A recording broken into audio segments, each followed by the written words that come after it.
할렐루야. 우리 앞뒤 분 인사하고 또 하루 시작합시다. 오늘도 주 안에서 복된 날, 형통한 날 되시기를 축복합니다. 잘 오셨습니다. 오늘도 좋은 날 되십시오. 감사합니다. 9장 35절부터 오늘 본문인데 10장까지 9장은 이제 사울의 가문 족보를 소개하고 있습니다. 사울 그리고 그 다음 이어지는 다윗, 우리가 잘 알고 있습니다. 하나님께서 택했던 자입니다. 사울도 역시 택했는데 망했습니다. 오늘 뒷부분을 우리가 읽었죠. 10장 13절 뒤에 보니까 한번 보실래요? 하나님의 말씀을 지키지 아니하고 신접한 자에게 가르치기를 청하고, 영매라고 그러죠. 무당, 영매를 찾아서 물었다.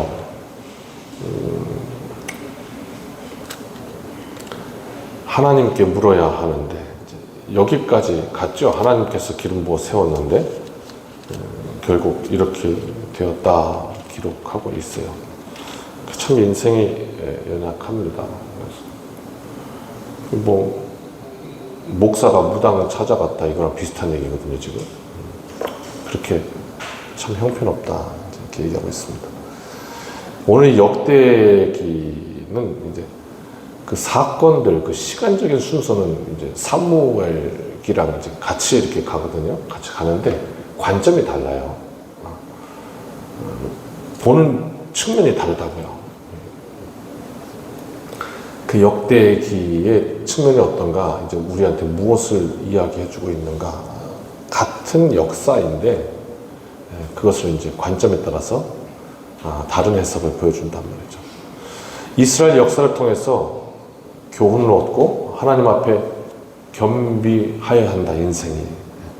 그때 하나님께서 다윗 왕조를 회복시키실 것이다. 이걸 이제 다시 한번 백성들에게 전해주는 책이에요. 강하고 부유한 사람들과 세상 역사는 그걸 기록해요. 전쟁에서 승리한 거, 이긴 거, 센 사람들, 부자들, 이렇게 이걸 전쟁의 승자들, 이걸 기록하거든요.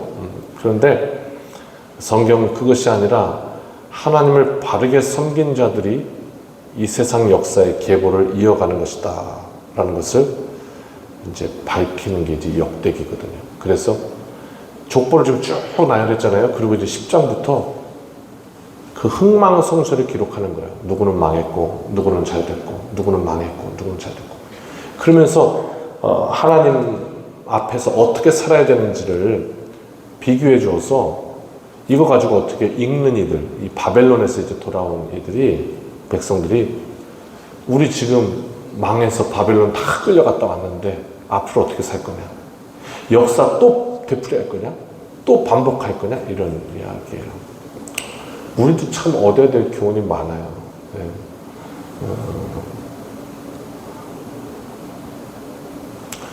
그 전쟁 불감증이라고 하죠. 이 땅이 역사적으로 계속 전쟁이 있었던 땅임에도 불구하고 어떻게 지금 이 시대에 이 땅에서 전쟁이 나냐, 이렇게 생각하는 거예요. 그런데 누누이 말씀드렸지만 우리나라 밖으로 나가보면, 외국으로 나가보면 밖에서 우리나라를 볼 때는 여전히 대한민국은 지금 전쟁 중인 땅이고 휴전인 땅이고 아직 분쟁이 안 끝난 땅이에요. 우크라이나 전쟁하듯이 예전에 독일 남북으로 대치돼서 그렇게 긴장하고 있듯이 이건 긴장 상황인 땅이거든요. 그러니 우리도 참 생각할 바가 많다, 이런 생각. 그래서 바벨론에서 돌아온 백성들에게 정신적으로 깨우는 거예요. 계몽하는 거죠. 하나님 앞에 우리가 바로 살아야 다시 이 수치와 이 어려움을 경험하지 않는다. 이렇게 계속해서 대대로 가르치고 그런 책이거든요. 9장 35절로 44절은요, 다윗 왕조를 이제 소개하기 전에 사울을 먼저 소개하고 그가 왜 망할 수밖에 없었는지를 말하는 거거든요. 사울의 조상들을 쫙 나열해 놨어요. 9장 마지막 후반부에. 그게 결국 딱 묶으면 무슨 얘기냐? 사울에게 자손이 많았다. 그에게 자손이 많았다 이걸 말하는 거야. 그럼 자손이 많은 게 무슨 뜻인데? 당신은 자손이 많다 그러면 이게 하나님의 복이다 이렇게 여기던 시대인 거예요. 많은 자손. 그러므로 사울은 하나님께 큰 복을 받았던 사람이에요. 게다가 왕으로 세워졌고 얼마나 많은 복을 받았어요. 이 세상에 태어나서 세상적으로 말하면 이보다 더 큰 복은 없다 이거죠. 네. 모든 것을 다 누릴 수 있는. 그러나 하나님에게서 떠났던 그 사울, 결국 그 모든 복이 이제는 화가 될 수밖에 없는 그런 것을 보여줍니다. 그래서 이제 두 번째로 오면 10장 1절부터 이제 10절 오면 1장 이 10절을 제목을 낸다 그러면 사울의 죽음이에요. 사울이 어떻게 죽었는가를 묘사하고 있는데요. 이 역대기는 사무엘기랑 좀 다른 게 사울이 뭘 잘했나 이 사울의 업적에는 관심이 없어요. 기록하지 않아요. 한 줄도 기록하지 않아요. 그냥 그가 어떻게 죽었나 이것만 기록하고 있는 거예요. 그 사울은 지금 역대기가 볼 때 의미는 잘못하다 죽은 것밖에 없는 거예요. 이렇게 기록하거든요. 그래서 사무엘서 지금 한번 성경책 있으면 사무엘서 31장으로 한번 여기 딱 이렇게 해놓고 줄 딱 해놓고 오늘 역대상 왔다 갔다 하면서 비교해 볼 거라서 그래요. 관점이 뭐가 어떻게 다른 건데 궁금하실 것 같아서 사무엘상 31장을 한번 쭉 가보시고 비교를 한번 해봅시다. 그럼 지금 이 보는 관점이 이렇게 다르구나 찾아낼 수 있어요. 사무엘상 31장 여기도 똑같아요. 1절부터 10절이에요. 네, 동일하게 사울의 죽음이 나와요. 나오는데 묘사가 좀 달라요. 어떻게 다르냐? 똑같이 3절인데요. 사무엘상 31장 3절 같이 한번 읽어볼까요? 시작.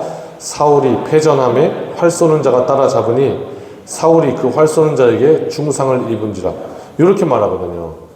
그러니까 이 사무엘기는 뭐라고 하냐면 사울이 이제 막 전쟁 중에 도망가다가 뒤에 활 쏘는 자가 따라 붙어가지고 활을 쏴서 그게 딱 맞아버린 거예요. 사울이. 그래서 중상을 입었다. 중상이라는 건 이제 죽음 앞에 있는 거죠. 내가 어차피 죽을 건데 저들의 손에 죽을 수는 없다. 그래서 스스로 죽었다. 이렇게 기록해요. 사무엘기는요. 한번 넘어가 보세요. 역대상으로. 역대상은 어떻게 기록하냐면 3절이에요. 같이 읽어볼까요? 사울을 맹렬히 치며 활 쏘는 자가 사울에게 따라 미침에 사울이 그 쏘는 자로 말미암아 심히 다급하여. 여기는 활 맞았다는 얘기가 없어요. 활 맞았을 거예요. 정확하게 기록했으니까. 그런데 역대기는요, 그렇게 어떤 죽음에 대한 정당성을 주지 않아요. 그냥 활 쏘는 자가 따라 붙었대요. 그랬더니 이 사울이 뭐라고 했냐면 제일 마지막에 심히 다급하여. 마음이 급해져서 그냥 죽었다는 거예요. 심히 다급하여. 그러니까 이게 뭐가 다르냐면 묘사가 앞에는 죽을 수밖에 없었다라고 합리화 시켜주면 뒤에는 그냥 자살했다 요거예요. 여기에 관점을 가진 거죠. 스스로 목숨을 끊었다는 사실을 강조하고 있어요. 역대기는. 또 사무엘서로 한번 가볼까요? 31장 6절 사무엘상 왔다 갔다 해요. 사무엘상 6절 같이 읽어봐요. 시작. 사울과 그의 세 아들과 무기를 든 자와 그의 모든 사람이 다 그날에 함께 죽었더라. 그러니까 그의 모든 사람이 다 함께 죽었다 이렇게 표현하고 있어요. 그의 모든 사람이 함께 다 죽었다. 그런데 넘어와 보세요. 6절 역대상 10장 6절 시작. 이와 같이 사울과 그의 세 아들과 그 온 집안이 함께 죽으니 좀 다르죠. 아다르고 어다르다고. 여기는 사울과 그의 모든 사람이 죽었다는데 여기는 그의 온 집안이 죽었다 이렇게 표현하는 거죠. 가문이 몰락했다는 걸 강조하고 있다는 거죠. 그래서 하나님께서 사울의 집안을 심판하셨다 이런 메시지를 던지는 거예요. 역대기는. 한 번만 더 볼까요? 저쪽으로 다시 한번 가볼까요? 사무엘서는 10절에 같이요. 시작. 그의 갑옷은 아스타롯의 집에 두고 그의 시체는 벳산 성벽에 못 박으며 이렇게 죽었대요.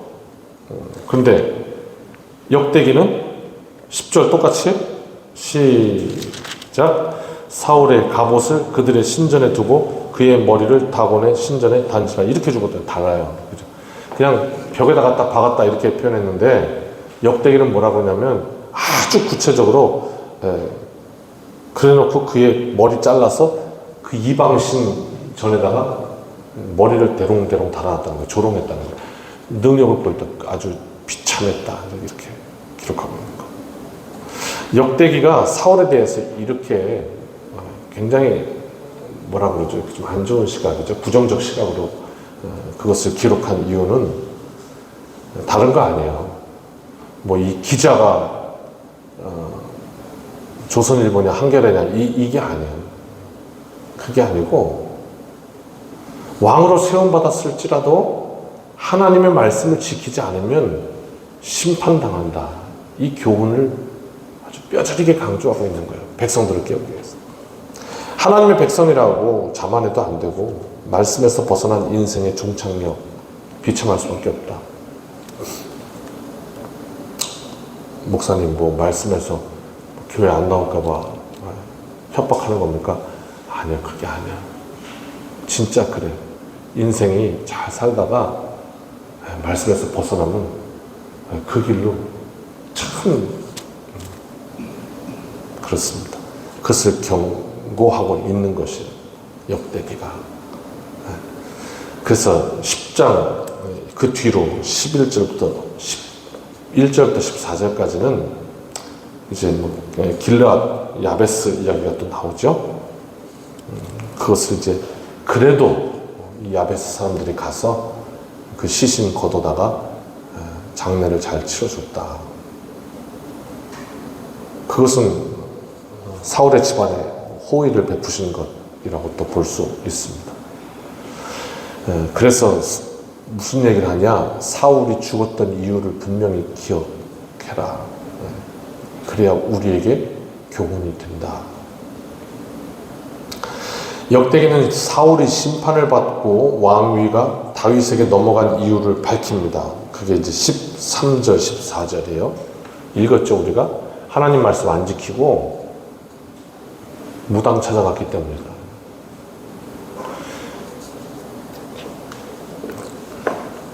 그런 잘못을 되풀이하지 말아라. 이렇게 말씀하고 있습니다. 바벨론에서 돌아온 유대인들에게 이 땅으로 돌아왔다고 해서 자만하거나 안심하지 말라고 경고하는 겁니다. 우리가 만약 또 하나님 앞에서 그리한다면 과거와 같은 치욕을 다시 겪을 것이라 경고하는 것입니다. 한번 우리가 보이는 가시권 밖에 있지만 그래도 오늘 한번 눈을 크게 떠서 조금만 이렇게 멀리 한번 봅시다. 이 나라의 역사만 보아도 뭐 인정하기 싫겠지만 세상 사람들은 그러나 분명합니다. 이 땅이 전쟁으로 폐허가 됐고 일제의 치욕을 당했고 그냥 무참하게 짓밟혔던 땅입니다. 근데 이 땅에 복음이 들어옵니다. 그리고 그 복음이 들어왔던 이들이 독립운동에 가장 앞서서 시작합니다. 그리고 이 나라가 깹니다. 정신적으로, 영적으로. 그리고 원산, 평양 여기저기서 불일듯이 부흥운동이 일어납니다. 그래서 가장 불일듯이 일어나서 우리 기독교 역사에 그런 이야기도 있었습니다. 1970년대, 80년대 오면서 십자가를 꽂으면 부흥한다. 열심히 부흥했던 역사를 갖고 있습니다. 그런데 교회가 부흥함에 따라 이 나라가 어떻게 되는지를 우리가 확인합니다. 이 세계에서 유래를 찾아볼 수 없는 정말 놀랄만한 그 가장 세상 속에서 앞서 나가는 그런 스피드를 보여줍니다. 하나님께서 이 땅에 굉장히 큰 은혜를 부으셨다. 이걸 우리가 볼 수 있습니다. 그런데 그 이후에 지금 오늘 우리의 이 땅을 보면 참 기독교를 그냥 막 이렇게 보기 시작하고 뭐 물론 문제도 일어납니다만 아무리 생각해도 과연 기독교인들이 더 범죄할까? 더 잘못 살까? 아주 물음표가 많습니다. 그래도 믿음으로 사는 사람들인데 어떤 문제거리 기사가 나오는데 한번 보편적으로 퍼센테이지를 보면 과연 그럴까? 이런 생각이 듭니다.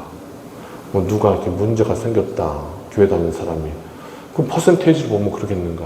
다 그런가? 그거 하나로 기독교 전체가 다 잘못됐다 이렇게 말하는가? 아닐 것이다. 참 의문이 많습니다. 그러니까 점점 이렇게 이런 세대가 돼가고 믿음을 잃어가고 젊은이들이 잃어가고 이 세상 속에 희망이 있겠나? 더 정신 바짝 차려야 되지 않는가? 오늘 역대기가 바벨론에서 돌아온 포로에서 돌아온 이들에게 그렇게 가르쳐주고 있거든요. 사울을 기억하라. 다시 되풀이하면 안 된다. 그것입니다. 우리는 하나님의 사랑에 영원한 것을 믿습니다. 구원의 계획이 변하지 않을 것을 믿습니다. 그러나 이것이 우리가 교만해져가지고 거룩하게 살지 않더라도 하나님은 그냥 우리를 가만히 놔두신다. 그 말은 아닙니다.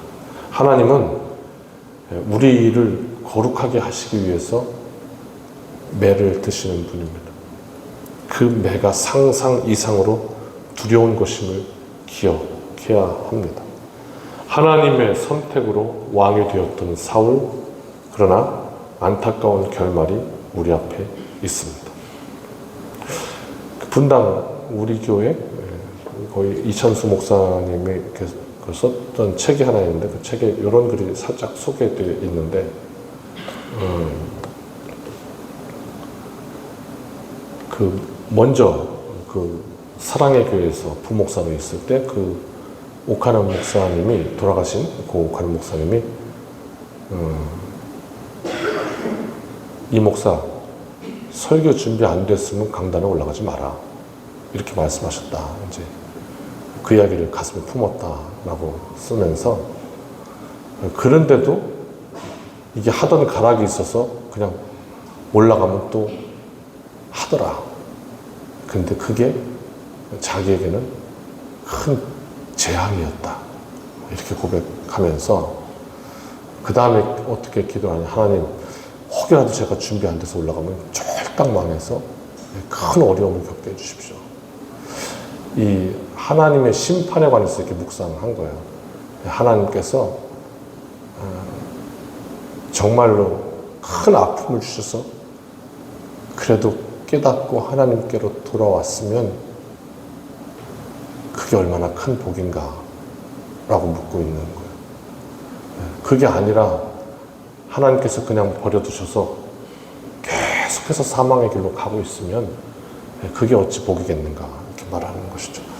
오늘 다시 한번 사울의 죽음을 보면서 그렇구나. 하나님 앞에 복된 삶, 사울을 기억하라. 오늘 그런 우리의 삶이 되시기를 이 아침 기도하고 승리하시기를 주님 이름으로 축원합니다.